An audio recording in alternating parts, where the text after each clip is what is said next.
Doctora Frangeli, nuevamente juntos, muchísimas gracias. Gracias a ustedes por la invitación y contenta de estar acá nuevamente. Tú que eres una capa y que a la gente le gusta mucho que estés aquí. Y hay muchas preguntas. Y quisiera comenzar por preguntarte, los errores más comunes en alimentación, ¿tienen que ver con qué cosa como o a qué hora lo como? ¿O los dos juntos? Ambas cosas. Por lo general, las personas, el primer error es qué cosa como y cómo las combino. Y el segundo error es esa combinación, en qué momento me la como. Precisamente como normalmente estamos habituados a alimentarnos, pues tenemos ciertos patrones culturales arraigados que nos permiten cometer estos errores. Desayuno, por lo general, carbohidratos. En el almuerzo, por lo general, una pequeña cantidad de proteína, pero grasa. Le agrego mucha grasa. Casi todas las proteínas las hacemos bajo sofritos y esto genera grasa. Dañas la propiedad de la proteína. Y en la cena, a veces, también por los estilos de vida, pues cometen el error que sobrecargas de grasas, carbohidratos y azúcares, ¿ok? Añadidas a esos carbohidratos en las cenas. Entonces, allí están los errores. Precisamente tu cuerpo necesita tres moléculas principales: glucosa, proteína y ácidos grasos, pero va a depender de la demanda metabólica en el horario circadiano de nuestro cuerpo, en qué fase necesito más de cada una de estas moléculas. Por lo general, el día, cuando lo estamos iniciando, necesitamos una carga de energía que sea básicamente fácil de absorber, pero que se mantenga en el tiempo y que no se degrade tan rápido. Precisamente el primer error es consumir un carbohidrato que te da esa carga de energía, pero se agota rápido. Entonces me quedo con el pico de insulina. ¿Cuál es la mejor opción? Darle una proteína que me aporte energía o darle un ácido graso esencial que me aporte energía, pero no se degrada tan rápido porque el desdoblamiento de la proteína y del ácido graso es más lento. Y aparte tengo un efecto súper más positivo, que es que las proteínas y los ácidos grasos esenciales no me desencadenan un pico de insulina. Allí tengo el primer factor a mi favor. Es decir, evité el efecto inflamatorio al inicio del día de la insulina y del carbohidrato.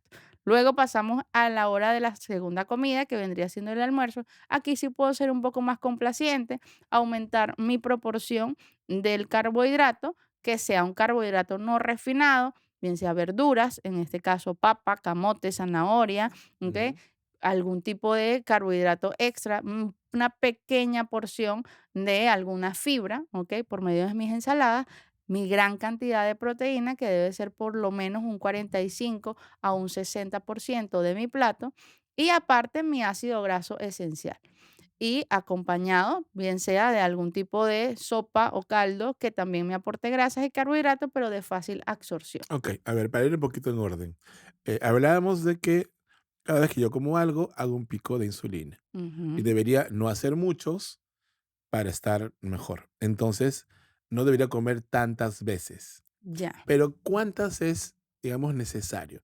Por ejemplo, tú has dicho, debo empezar el día con un poco de energía. Ujú, Pero ese empezar el día, para mucha gente que hace ayuno intermitente, puede ser ya, a la 1 de la tarde.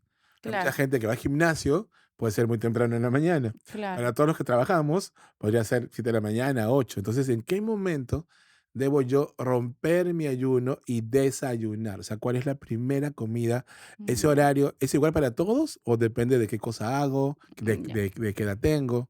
Lo que pasa es que ahora con esta modalidad, por lo menos el ayuno intermitente, pues se ha optado por hacer periodos en donde el cuerpo utilice su reserva para que pase a una fase de reparación y luego es que empiece a hacer un proceso metabólico con la ruptura de este ayuno. Cuando nosotros hablamos de ayuno es la primera comida que haga en el día. Como tú bien lo dices, puede ser, dependiendo de cada quien, un horario distinto durante el día.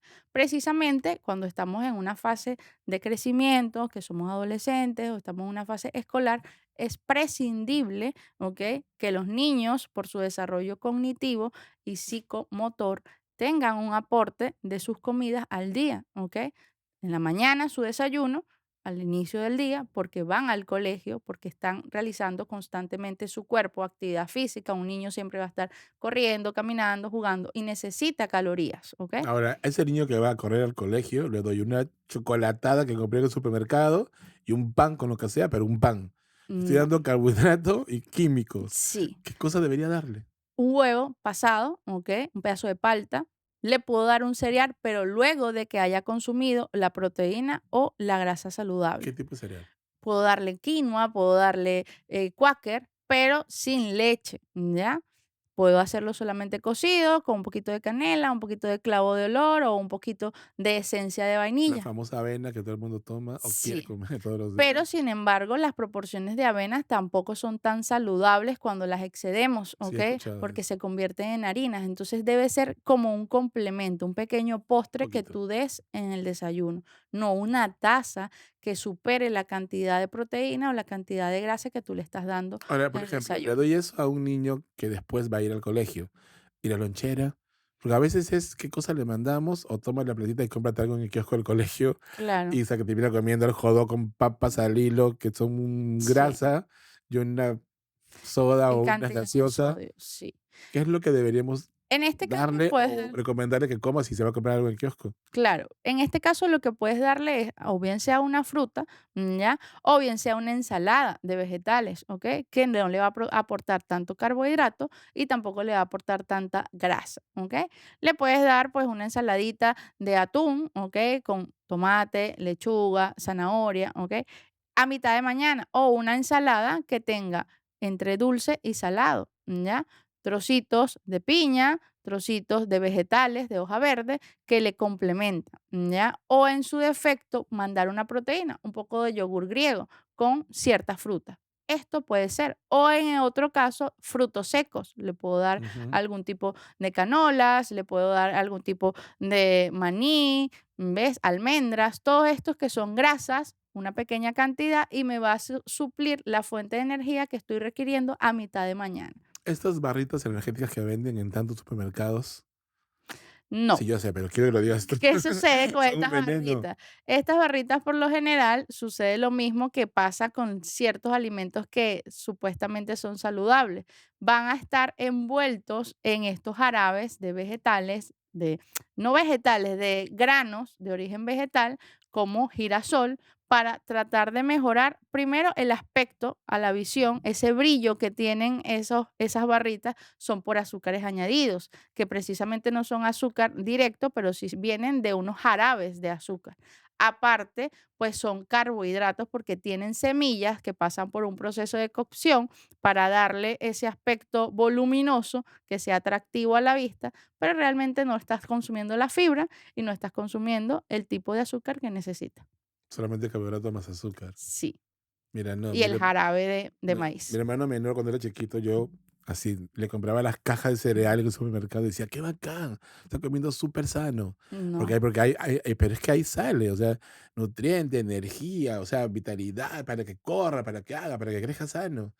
Y en sí, pero realidad le estás dando realmente no todo lo se puede. contrario. Sí, porque realmente todo esto es lo que tipifican, por decirlo de alguna manera, las marcas. ¿Para qué? Precisamente para captar la atención, pero no es que realmente tenga un valor nutricio. Hoy día los nutricionistas hablan mucho de ver las tablas nutricionales de los alimentos, precisamente porque nosotros no tenemos cultura de eso. La mayoría de personas no se detiene a escoger entre la tabla nutricional de un producto y la otra. No vemos el nivel de calorías. Dice sin azúcar, pero tiene otros añadidos de carbohidratos. Pero si, por ejemplo, estos octógonos que tienen indicaciones no te dicen realmente lo que son y uno no sabe leer esas tablas, ¿por qué la publicidad permite poner cosas que no te ofrece ese producto? Porque realmente energía, ¿cuál? O Sí, sea, que crezca sano, ¿por dónde?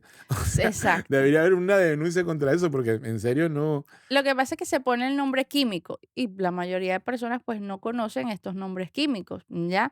Y lo otro es que simplemente produce energía, sí, porque te le da una carga, le da un pico de insulina a tu Que a los cuerpo 5 y minutos. caloría, ¿me entiendes? Y la caloría pues al final metabólicamente se produce energía. Pero ¿en qué residuos deja esa energía a tu cuerpo? ¿O cómo la va a almacenar tu cuerpo? ¿Cómo lo va a procesar tu cuerpo? Allí es donde está el problema, está el verdadero asunto del tema del este químico. Y allí es donde vemos que a partir de toda esta implementación de alimentos típicamente sanos, está aumentando, a pesar de eso, los niveles de obesidad, los niveles Sí, de claro, y más diabetes infantil, ¿no? infantil, porque precisamente jugos de cartón, tratamos de darle estas compotas que ya vienen envasadas, Agregarles azúcar y fructosa galletas. exprimida. Exacto.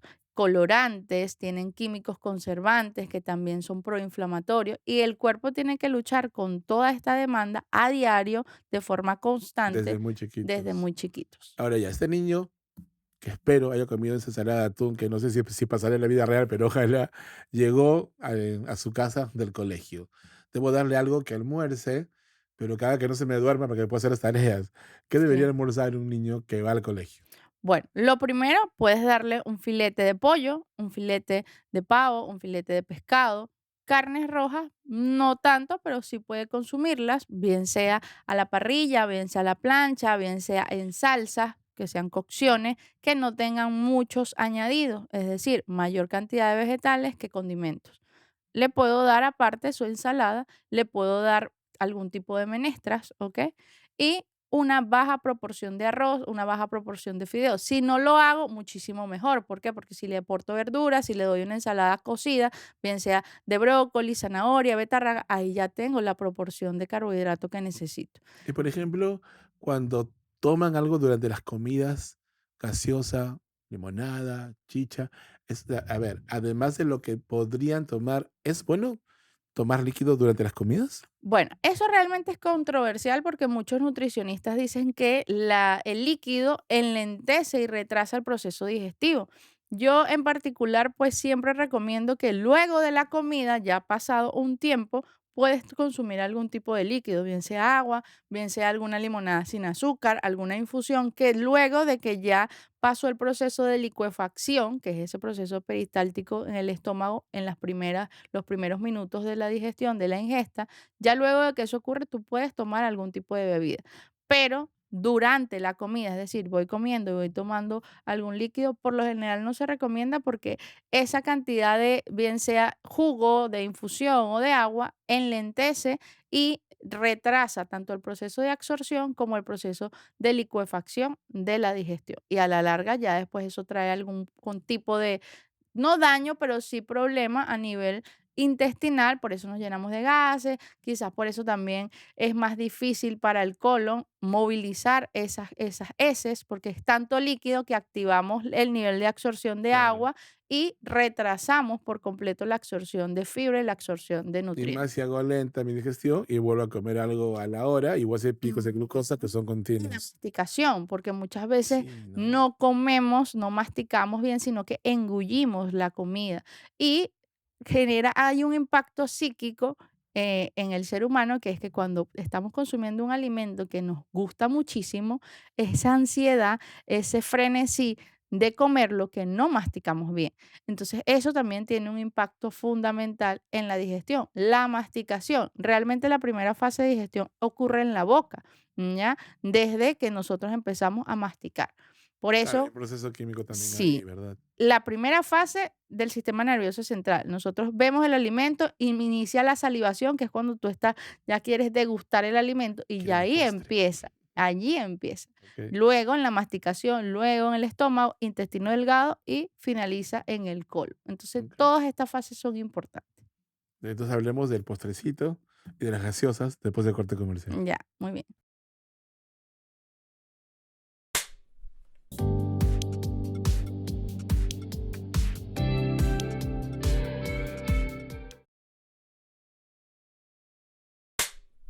Doctora, las gaseosas, ¿no son una trampa cuando lees cero azúcar? Yo digo, Sí. wow, qué cosa tan sana. Sí, realmente las gaseosas pues han sido y siguen siendo un gran problema a nivel mundial, sobre todo desde el punto de vista de salud pública. De hecho, hace poco estaba viendo un reportaje donde anunciaban que México es uno de los países con mayor consumo de bebidas carbonatadas, no solamente de gaseosas, sino otro tipo de bebidas carbonatadas también. Y precisamente hoy día se nota tan alto este consumo porque ya las personas no tienen tanto acceso al agua. Ya hay restricciones Sí, en muchos países de Latinoamérica al agua. Y estas empresas que han hecho, aparte de que tienen convenios, lógicamente, con las entidades políticas, pues bajan sus costos y las personas ya no consumen agua, consumen gaseosa. Y otro impacto que también tienen estas gaseosas es que para realizar un litro de gaseosa la industria debe gastar en promedio 5 a 10 litros de agua. Entonces, me estoy llevando el agua para transformarla en una bebida carbonatada que sustituya la ingesta del agua pura en la población. Ahora, Totalmente por ejemplo, contraindicado. digo, okey, no quiero gaseosa, que haga variedad, mucho azúcar, así diga ceros, no. Pero entonces me tomo una bebida hidratante, esas típicas de hecho ejercicios y quiero recomponer, recompensar, no sé cómo se diga, pero quiero reponer los nutrientes o lo que sea que estoy gastando al hacer ejercicio. Pero Ya. verdaderamente, ¿sirven para algo? Mira, si sucede lo mismo. Aquí también vamos a tener altos contenidos de carbohidratos, ¿ok? Precisamente no azúcar, pero sí otros azúcares y Ujú. endulcorantes añadidos, ¿ok? Aparte, los colorantes, aparte, el sodio, los altos niveles de sodio que tienen estas bebidas y no son nada nutricias. Realmente, si tú quieres reponer energía, pues deberías consumir algún tipo de batido o de jugo, bien sea algún tipo de limonada con zanahoria o agregar otro tipo de bebida, algún La tipo de proteína, infusión, ¿no? La proteína, maca, que que te, es nuestra. exacto, que Okey. te aporte energía y no está sustituyendo con un químico. ¿Por qué? Porque realmente eso deshidrata tu célula, Ujú. deshidrata tu músculo. ¿Por qué? Porque tienen un alto contenido de sales y las sales arrastran agua, modifican esa permeabilidad selectiva de los tejidos. Entonces no es más sano, es solo otro tipo de marketing. Sí, es solamente otro tipo de marketing, Okey. realmente. Hablamos de los niños, hablemos de las personas mayores. A veces hay mucha preocupación y tenemos ya familiares mayores y uno dice: "No, que cuiden mejor lo que comen". Como que hay una preocupación por su calidad de vida y en general por lo que viven día a día, por la edad que ya tienen, de pronto alguna enfermedad y, cuidamos mucho lo que les dan. Entonces, por ejemplo, pan integral en lugar del pan normal, pero bueno, del pan común, pero el pan integral, ¿es realmente integral? Realmente ¿Cuál sería integral? lo dicen integral porque le están añadiendo mayor cantidad de fibra, ¿ok? Bien sea afrecho, ¿ya? Bien sea ajonjolí, ¿ok? Pero tiene el mismo componente de harina. Entonces eso no lo vuelve saludable. Realmente algo integral es que le estás añadiendo una fibra. Eso es simplemente el concepto bioquímico y de nutrición, en la tabla nutricional, de lo que lo convierte en integral. Si tú quieres darle una alimentación saludable a un anciano o a una persona ya adulto mayor, tienes que empezar a ver sus requerimientos y, como siempre lo mencionamos, controlar las patologías de base. ¿Es un paciente diabético? Bueno, empiezo por allí. ¿Cuál es la dieta más saludable para un diabético? Bueno, bajo en carbohidratos, rica en ácidos grasos esenciales, aumentar la ingesta de líquido, agua, porque el paciente diabético por naturaleza se Mm, deshidrata, mm. ¿ok? Y el tejido se deshidrata, entonces tienes que darle un aporte de líquidos por encima. Ver cómo está su función renal, no ser un poco complaciente con las proteínas dependiendo de esa función renal. Si tiene algún tipo de daño cardíaco, es decir, hipertensión, ha tenido un antecedente de algún angina, algún infarto, un evento coronario, entonces empezar a también ver cómo están los componentes procoagulantes o no de su sangre. ¿Por qué? Porque el papel de la circulación en estos pacientes también es importante, sobre todo a nivel Bueno, y cardiovascular. peor aún si lleno mis arterias de grasa. De grasa, exacto. Entonces, es primordial allí ver cómo está el componente vascular. Pacientes ancianos, de cabecera, ver cómo está el componente vascular, porque de allí yo puedo saber qué tanta agua le puedo dar. También los vegetales, pacientes que ya tienen un antecedente que son protrombóticos, no le puedo dar tantos vegetales de hoja verde. ¿Por qué? Porque esto me vuelve, me activa una cascada de coagulación y me vuelve la sangre un poco más densa porque son ricos en vitamina K y la vitamina K es procoagulante. Entonces, es identificar realmente cuáles son las necesidades del paciente y de Ahora, la persona en sí. como hay mucha desinformación, pero ideas que han quedado grabadas a través del tiempo, por ejemplo, acabas de explicar que el pan integral sería porque le pongo un poquito más de grano o de algo, pero no Ujú, por eso lo hace integral. claro. El light, o que te dicen con menos azúcar, con menos grasa, es light, pero ¿eso es qué? Porque lo que hago es que precisamente sustituyo las moléculas conocidas por moléculas químicamente no tan conocidas, pero que tienen el mismo efecto. Light es que es bajo en calorías, es decir, si normalmente traía 100% calorías, lo llevo a un 60% y eso ya lo convierte en light. Okey, bajo pero su menos cantidad de calorías calorías. no es más sano, No es o no más es sano. sano en general. Exacto. Menor cantidad de calorías no quiere decir que el porcentaje que tiene de ese jarabe de maíz sea sano, simplemente que tiene una menor proporción, ¿ok? Eso es lo que nos han vendido normalmente, pero realmente cuando tú te empiezas a informar acerca del valor nutricional, Ujú. que es lo que realmente importa, te das cuenta que estás consumiendo lo mismo, pero disfrazado, por decirlo de alguna manera. ¿Margarina o mantequilla? Mantequilla. ¿Ok? ¿Por qué? Porque la margarina estamos saturando, la mantequilla es netamente la grasa natural, ¿ok? Okey. Es lo que tenemos que saber identificar. Era la mantequilla que normalmente venía en pasta, que viene directamente de la grasa, la nata de la leche. Esa es una grasa que es más fácil de absorber que la mantequilla que viene polisaturada, precisamente para que tenga un color más llamativo, para que sea más fácil de diluir. Tú pones una margarina y se diluye súper rápido. Pones mantequilla como tal y Claro, es más tiene otra difícil, otra consistencia, ¿no? consistencia. Ahora, con respecto al dulce, la miel, el azúcar rubia, el edulcorante, En este caso, la miel puedes utilizarla, ¿ok? Sin abusar de ella, ¿ok?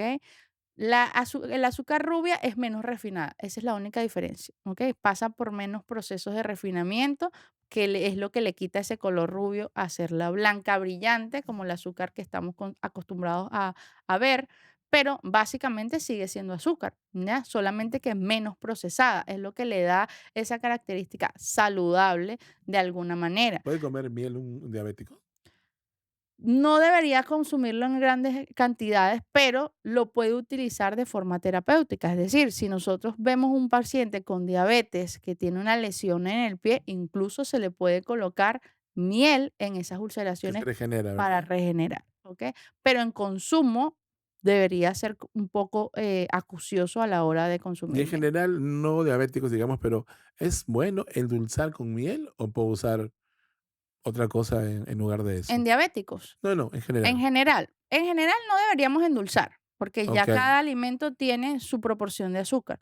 Pero si vamos a endulzar, ponemos en una balanza que es más beneficioso que otra cosa, se puede utilizar miel o incluso la misma stevia, su hojita, que viene natural, ¿ok? Hay muchas personas que ponen a hervir la hojita con cierta cantidad de agua y esa agüita que queda allí, la proporción de azúcar, de glucosa que está dentro, es lo que utilizan para agregarle a sus infusiones o Porque jugos. mucha gente dice: "Ah, yo uso stevia, no uso tal, tal, tal marca". Pero la stevia, ¿es más sana que las otras? ¿Es una mejor opción? ¿O debería usarla natural y no comprar el químico que algo debe tener para que pueda Claro, terminar siendo un polvito que compramos en un frasquito? claro. Realmente la stevia que vendemos, que compramos en polvito, no es más sana. Realmente deberíamos utilizar la hojita, ¿ya? ¿Qué es la diferencia? El añadido o no de uno u otro químico que esté agregado a la formulación de esos edulcorantes, ¿ok? Pero realmente deberías utilizar la hojita, no los edulcorantes que vienen en polvo. Okey, y la última, la leche. ¿Es realmente necesaria? ¿Hasta cuándo? Mira, nosotros realmente somos el único mamífero que consume leche de otro mamífero, Okey. porque cada mamífero tiene su leche, dependiendo de la carga calórica que Que solamente un necesita. momento, ¿no? Exacto, hasta cierta fase de la vida de ese mamífero. Nosotros deberíamos consumir nuestra leche materna hasta máximo los 2 años, ¿ok? Incluso ahora se dice que hay libre demanda, ¿ok?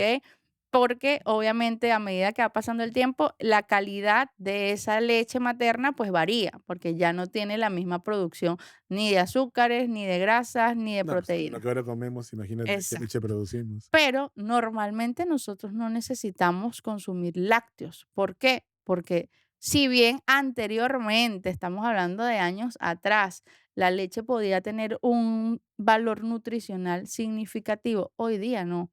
¿Por qué? Porque la ganadería ha sido modificada, la industria de lácteos ha sido modificada. Entonces, esta leche en el que nosotros estamos consumiendo no es ni la tercera parte de los lácteos que se consumían anteriormente, que quizás sí podían tener una carga proteica importante, ¿ok? Ya no. Entonces, ¿qué se supone que deberíamos hacer ahorita? Para tratar de seguir esa línea de que, bueno, estoy tomando leche, puedo consumir leches de origen vegetal, ¿ok? Almendras. Leche de almendras, de coco, leche de avena, ¿ya? Bueno, y en realidad Que si no es si quiero leche. si quiero la sensación de, porque en realidad no Exacto, es que te haga falta exacto. consumirla, ¿Por qué? ¿verdad? Porque tú puedes obtener calcio de vegetales, puedes obtener calcio de frutos secos, ¿ya? O suplementar los minerales. Incluso lo que tú absorbes de calcio de un vaso de leche, por decirlo de alguna Ujú. manera, es casi que nulo. Lo que realmente estás absorbiendo allí son grasas y azúcares. Eso es todo lo Buenísimo. que absorbes de la leche. Lo que sí hace falta mucho es que por favor regreses, porque la verdad que aprendemos mucho contigo. Muchísimas Muchísimas gracias. gracias. Así que hasta la próxima oportunidad. Por Ha favor, sido un vuelve placer. pronto. Vamos a hablar pronto, ya es una promesa. Gracias. Gracias a ti.